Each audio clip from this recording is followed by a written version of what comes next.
Рейд по парковкам в Якутске провели сотрудники ГИБДД и Республиканское общество инвалидов. Много ли нарушителей? Почему не по праву водители занимают специально отведенные места для парковки, выяснял Александр Зубехин.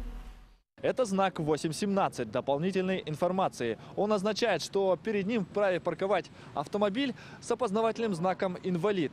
Его отсутствие, как в данном случае, означает нарушение закона. Там штраф в размере 5000, либо задержание транспортного средства. Да?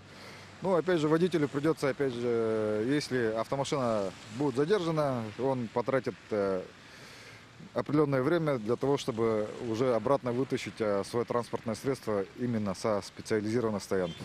Что обозначает дорожный знак, Георгий Васильевич? Ну, у вас есть наклеечка хотя бы? Что означает этот знак, водители знают. Но тем не менее нарушают правила дорожного движения очень многие. В чем причина? Отсутствие наказания или уважения к окружающим. И в первую очередь к людям с ограниченными возможностями. Санкции знаете данного знака? Не трогайте камеру. Почему так вышло? Можете прокомментировать? Нет. Ну, в следующий раз, надеюсь, не будете стоять. Да, знал. Я тоже говорю, что я тут временно пока стал, чтобы найти где-нибудь место, чтобы кто-то отъехал.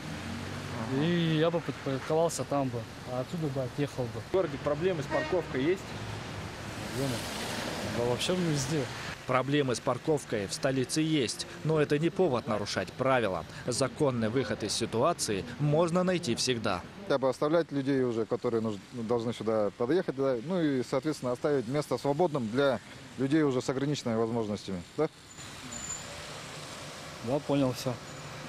Проблема очень такая существует острая, потому что люди, приезжая, например, по какой-то рабочей своей ситуации, не могут попасть в то или иное здание, в связи с тем, что место уже занято. Поэтому мы хотим вот этой акцией донести до граждан, что надо проявлять взаимоуважение, особенно тем людям, у которых ограничения по здоровью. Парковка подобного рода предназначена для водителей-инвалидов первой и второй группы и для тех, кто их перевозит. Ходить не могу, только передвигаюсь на инвалидной коляске. Нога не работает, поэтому как я подойду?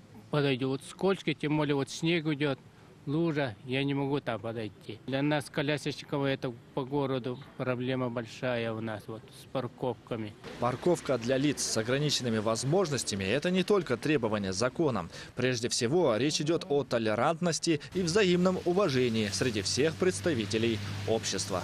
Александр Зубехин, Евгений Новгородов, Якутск.